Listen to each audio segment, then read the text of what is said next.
Tumataas na pala ang sugar ko at yun ang muntik ng maging dahilanan para bawian ako ng buhay. Ako si Jack Salazar, 68 years old, naninirahan sa Silang, Cavite. Dumating ang puntong hindi ko namamalayan na tumataas na pala ang sugar ko at yun ang muntik ng maging dahilanan para bawian ako ng buhay.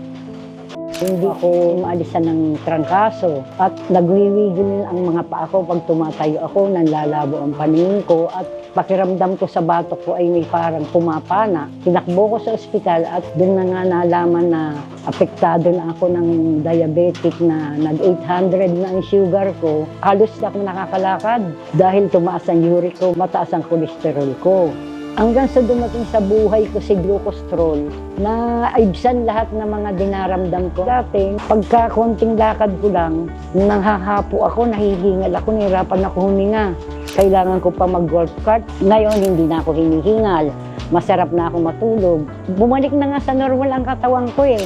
Malakas na ang katawan ko, wala nang pananakit ng paa ko, magana ako, hindi na ako palaihi, masarap ang tulog ko. Bumaba na rin ang dugo ko, naging normal na. Hindi naman ako natatakot, meron na akong glucostrol. At pakiwari ko, lagi ako may pera kasi tuloy ang hanap buhay ko dahil sa kanya.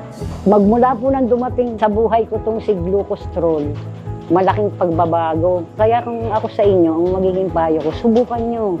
Wala namang mawawala sa inyo kung susubukan nyo. Ngayon, kayang-kaya ko nang libutin itong buong farm.